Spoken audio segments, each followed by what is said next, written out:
Hey guys, it's Don. You want to read some comics? What's that, Jack? It's all in the reflexes. I don't know what that means. Yeah.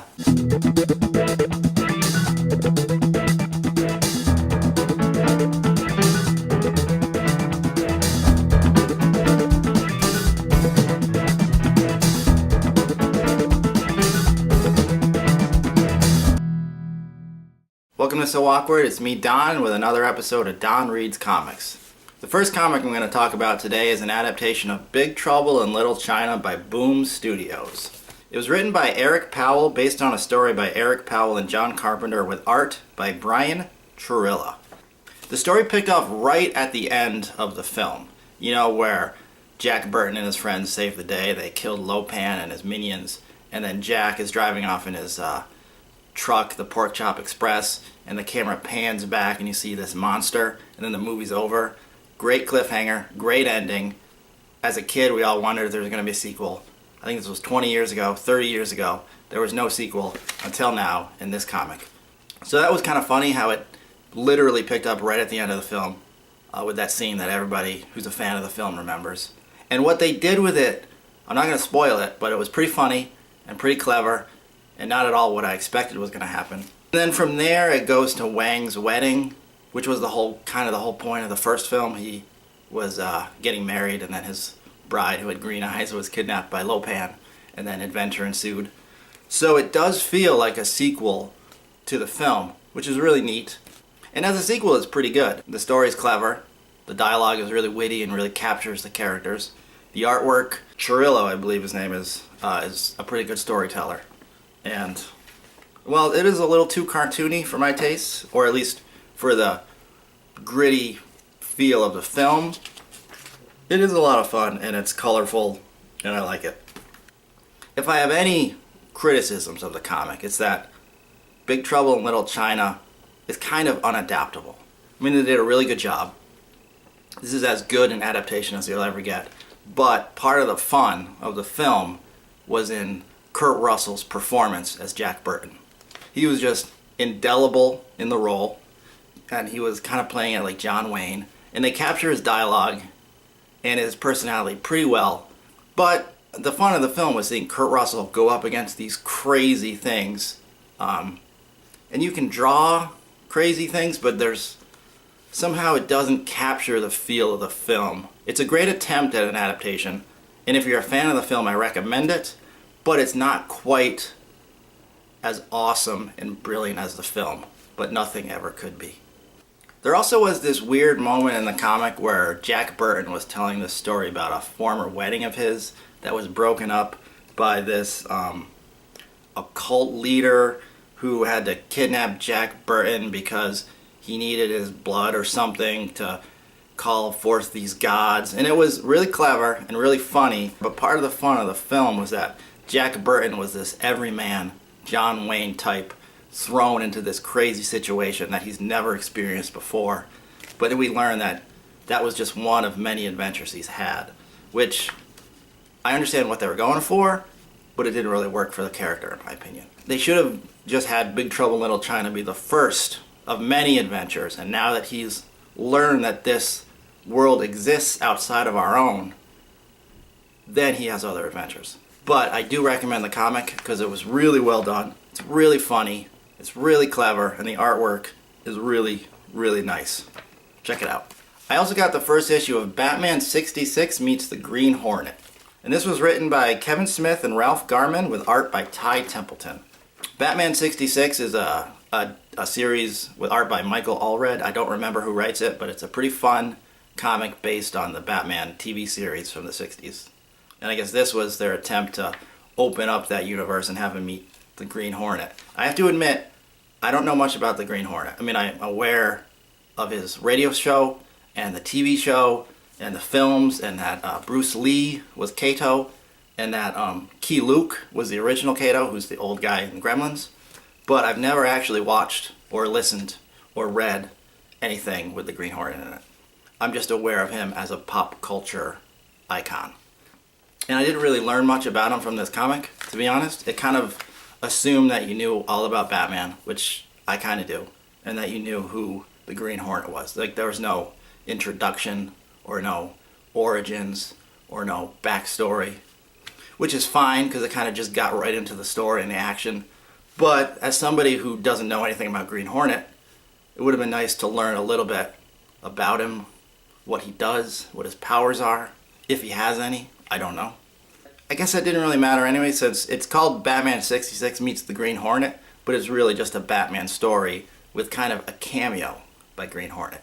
Maybe he's going to be in the second issue more, or the third issue. I don't know. We'll see. I wasn't a huge fan of it. I actually found it kind of boring. I'm not necessarily a fan of Kevin Smith. I don't really love his films, although they're very popular, and that's cool. I have read a couple comics he's written. He wrote a Daredevil series like a decade ago, and I think a Catwoman series, and I didn't really like them. I found them boring, and I found this kind of boring too. It was just talking. It is a Kevin Smith story, so that's what he does. He writes dialogue. But the artwork's really lovely, and it is fun to see drawings of Adam West and Burt Ward as Batman. Although, you really only get them in costume right at the end. There's not a whole lot of Batman, not a whole lot of Green Hornet, and there's a lot of Bruce Wayne and whoever the Green Hornet's dual identity is. But anyway, I didn't hate it. I just found it kind of boring and unengaging, and I probably won't check out the second issue. I also finally got around to finishing this copy of the Age of Ultron miniseries that I checked out of the library. It's giant, it's epic, it's heavy, it's hardcover, and it was really good, for the most part. As a sci-fi story, it's really clever and really cool. The artwork is amazing, but ultimately it kind of had no ending, in my opinion, and felt like a setup to another story that I'll have to buy, and then another story and other titles. It just kind of didn't go anywhere. But as a setup, I really liked it, and I thought it was really cool. It was written by Brian Michael Bendis, who I feel writes everything these days, or at least everything for Marvel, with art by Brian Hitch, who's one of the best comic artists around. At least he drew the first few issues, and then somebody else took over. And all the other art is really good.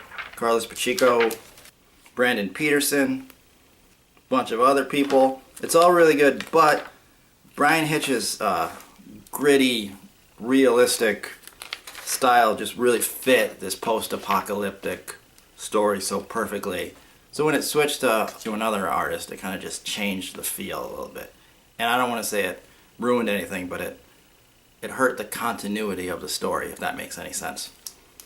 The premise is that Ultron, the artificial intelligent robot, takes over the world and subjugates humanity, kills all of the superheroes except for a few small band of heroes who form this resistance, and they kind of live underground and they kind of fight back. It doesn't give you a whole lot of backstory. It kind of just starts with this happening, and then you learn a little bit about how Ultron took over the world and how he killed all these people, and it's really fun and really exciting. And then the heroes, the Avengers and a whole bunch of other people, come up with this plan that involves time travel, because Ultron, he's in the future, so they have to go into the future to fight Ultron, but at the same time Wolverine decides to go into the past to deal with it that way. And it's really clever, and it's really fun, and it had me on the edge of my seat wondering what was going to happen until it finally just kind of ends. The whole second half of the book is just kind of various fill-in issues that crossed over with the miniseries, so they don't resolve anything. They don't really further the plot. They just kind of tell about Ultron's original invasion. So that was really disappointing, in my opinion. Like, after I finished the book, I went on Wikipedia just to see if I was missing something, or if there's an Age of Ultron Part 2, and there isn't. I wasn't missing anything. It just kind of ends, and it's unsatisfactory. Because I don't want to spoil anything, but there's a lot of time travel, and basically the space-time continuum is destroyed, but then it just goes on, and then the story's over. And there's a lot of story details that are just brought up and then kind of dropped. Like in the beginning of the story, Tony Stark meets Spider-Man, and he scans him with this little device to see if he's been infected by Ultron. And he wasn't, and then that's never discussed again. And we never see anybody who's been infected by Ultron. Maybe it was brought up as a MacGuffin, or just a tiny little detail to build the world. But it was kind of weird that it was never discussed, or we never saw the implications of that detail. And we see a lot of Wolverines and the Invisible Woman because they go back in the past to talk to Hank Pym before he builds Ultron to stop the whole thing from happening. But also the other Avengers go into the future to fight Ultron, and we never see them. At least not in this book, which would have been kind of cool.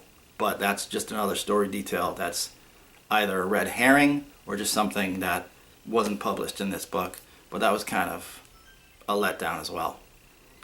But ultimately, it was a really fun comic. The story was clever. A lot of the time travel stuff was really well thought out and kind of interesting.